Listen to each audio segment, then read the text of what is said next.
안녕하십니까. 벌써 금요일입니다. 한 주간이 무척 빨리 지나가는 것 같습니다. 자, 오늘도 하나님의 말씀으로 하루를 시작하겠습니다. 베드로 후서 3장 10절에서 마지막 18절까지 오늘 말씀을 함께 듣도록 하겠습니다. 그러나 주의 날이 도둑같이 오리니 그날에는 하늘이 큰 소리로 떠나가고 물질이 뜨거운 불에 풀어지고 땅과 그 중에 있는 모든 일이 드러나리로다. 이 모든 것이 이렇게 풀어지리니 너희가 어떠한 사람이 되어야 마땅하냐? 거룩한 행실과 경건함으로 하나님의 날이 임하기를 바라보고 간절히 사모하라. 그날에 하늘이 불에 타서 풀어지고 물질이 뜨거운 불에 녹아지려니와 우리는 그의 약속대로 의가 있는 곳인 새 하늘과 새 땅을 바라보도다. 그러므로 사랑하는 자들아, 너희가 이것을 바라보나니 주 앞에서 점도 없고 흠도 없이 평강 가운데서 나타나기를 힘쓰라. 또 우리 주의 오래 참으심이 구원이 될 줄로 여기라. 우리가 사랑하는 형제 바울도 그 받은 지혜대로 너희에게 이같이 썼고 또 그 모든 편지에도 이런 일에 관하여 말하였으되 그 중에 알기 어려운 것이 덜어 있으니 무식한 자들과 굳세지 못한 자들이 다른 성경과 같이 그것도 억지로 풀다가 스스로 멸망에 이르느니라. 그러므로 사랑하는 자들아, 너희가 이것을 미리 알았은즉 무법한 자들의 미혹에 이끌려 너희가 굳센 데서 떨어질까 삼가라. 오직 우리 주 곧 구주 예수 그리스도의 은혜와 그를 아는 지식에서 자라가라. 영광이 이제와 영원한 날까지 그에게 있을지어다. 오늘 베드로 후서 마지막 부분입니다. 10절부터 우리가 함께 들었는데 베드로 후서가 쓰인 당시 상황을 잠시 기억해 볼까요?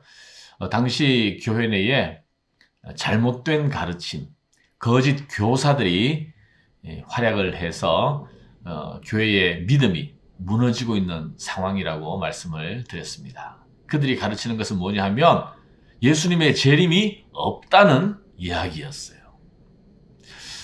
당시 초대교회 교인들은 예수님께서 곧 재림하실 거라고 임박한 재림을 기대했었습니다. 그런데 많은 시간이 흘렀고 또 많은 동료 크리스찬들이 로마의 핍박 가운데 쓰러져 갈 때에 그들은 지쳐갈 수밖에 없었습니다. 그러는 차에 거짓 교사들이 예수의 재림이라는 것은 애초에 없다 이렇게 주장을 하니까 또 거기에 솔깃해서 마음이 흔들리고 또 재림신앙을 잃어버린 사람들이 많이 있었다라는 거죠. 이 거짓 교사들은 당시 헬라 철학의 영향을 받고 있었는데 그들은 만물은 변하지 않는다. 만물이 순환할 뿐이지 변하는 것은 아니다. 있는 그대로 영원히 지속된다고 생각을 했었습니다. 그러나 이것은 잘못이라고 어제 나눈 말씀에서 베드로후서 3장 앞부분에서 베드로 사도가 논박하고 논증을 했습니다.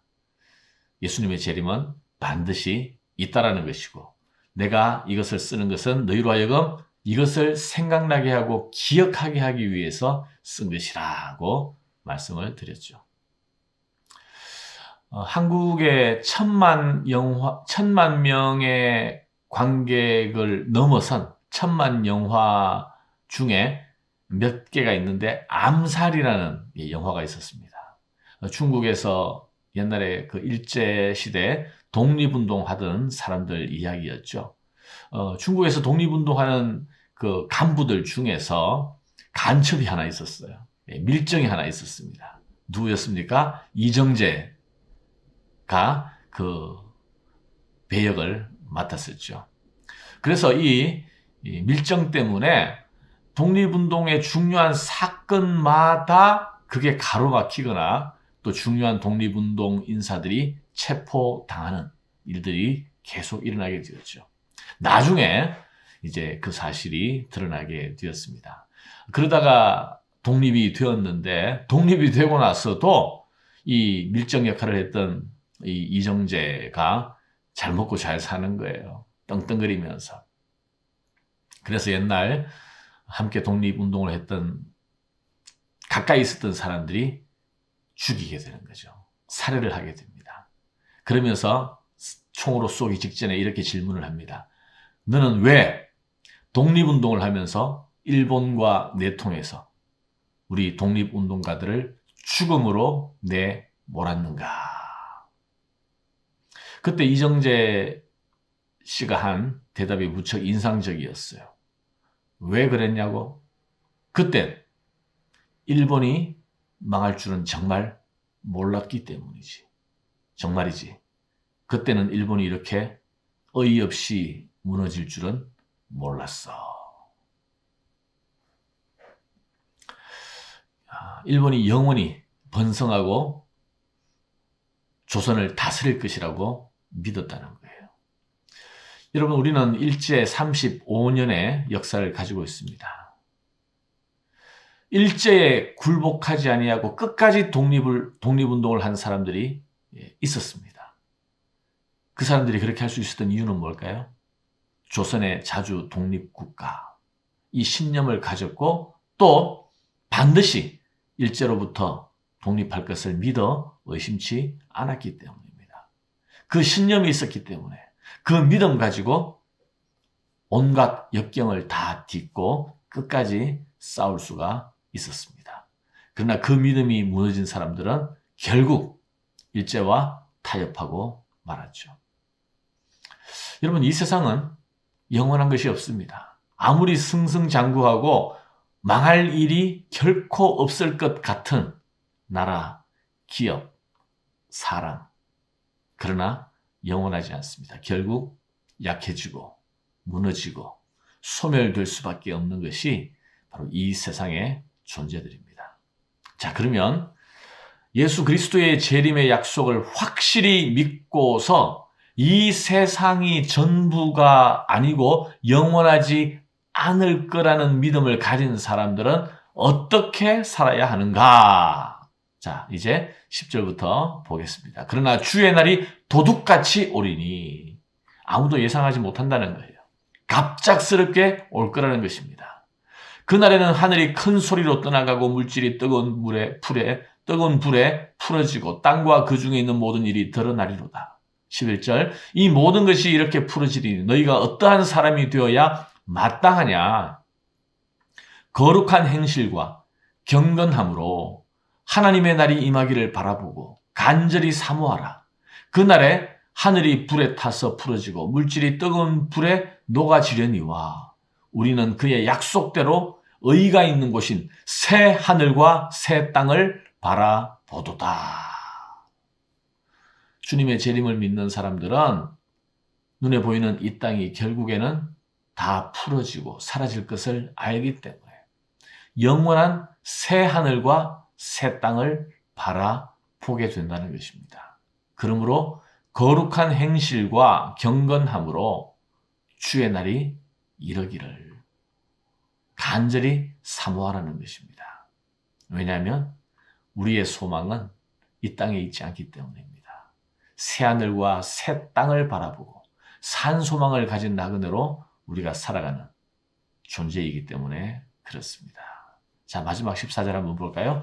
그러므로 사랑하는 자들아, 너희가 이것을 바라보나니 주 앞에서 점도 없고 흠도 없이 평강 가운데서 나타나기를 힘쓰라. 자, 그러므로 주의 날이 임할 것을 믿는다면 이 땅이 아니라 새 하늘과 새 땅을 고대하는 사람이라면 주 앞에서 흠도 없고 점도 없고 흠도 없이 평강 가운데서 나타나기를 힘쓰라. 이 땅이 다인 것처럼 이 땅이 주는 정욕과 쾌락을 따르는 삶이 아니라 주 앞에서 거룩한 주님 앞에서 점도 없이 흠도 없이, 여기 점도 없고 흠도 없다는 것은요, 우리가 잘 알다시피 구약의 제사용입니다. 하나님께 드리는 구약의 제물이 점도 없이 흠도 없이. 그런데 사실 엄밀하게 따져보면요, 눈에 불을 켜고 살펴보면 사실 어떤 양이나 염소나 제물에 점과 흠이 아예 없는 게 어디 있겠어요. 그러나 구약에서 점도 없이 흠도 없이 깨끗한 제물을 하나님께 드리라고 한 것은 바로 죄 없는 예수님이 우리를 대신해서 죽어주셨다는 그 상징 때문이거든요. 그래서 흠 없는, 점 없는 제물을 찾아야 하는 겁니다. 마찬가지로요, 우리가 정말 흠이 없거나 점이 없는 것은 아니에요.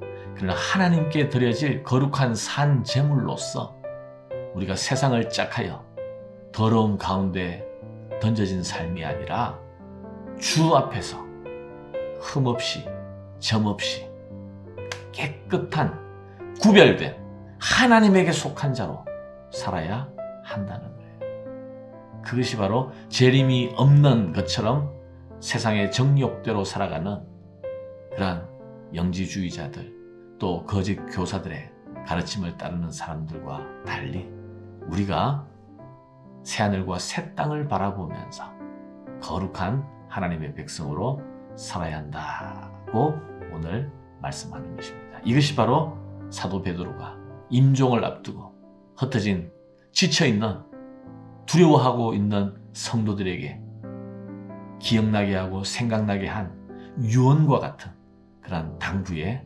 말씀이었습니다. 여러분, 오늘도 주께서 재림하실 것을 우리가 잊어버리지 말고 반드시 도적같이 주의 날이 임할 것을 믿고 세상과 구별된 흠없고 점없는 깨끗한 삶으로 주의 날을 고대하며 살아가는 저와 여러분 되기를 주님의 이름으로 축복합니다. 기도하겠습니다.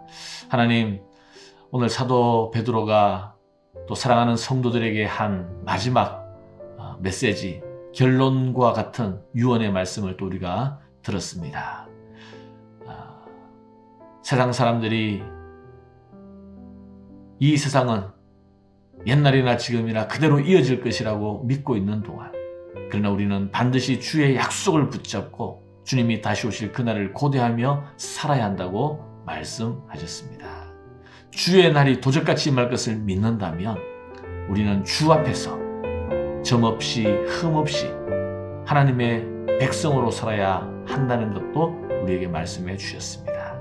오늘 주의 재림을 깊이 묵상합니다. 주님께서 반드시 다시 오실 줄 믿습니다. 아멘. 주 예수여 어서 오시옵소서. 주께서 오시는 그날 슬기로운 다섯 처녀, 깨끗함으로 그날을 준비했던 다섯 처녀처럼 우리도 흠없이 점없이 주님을 고대하며 맞이할 수 있는 그러한 아름다운 만남이 있게 하여 주시옵소서. 오늘도 주의 백성으로 살아가는 저희들을 붙잡아 주시고 힘 주시고 능력 더하여 주시옵소서. 예수님 이름으로 기도하옵나이다. 아멘.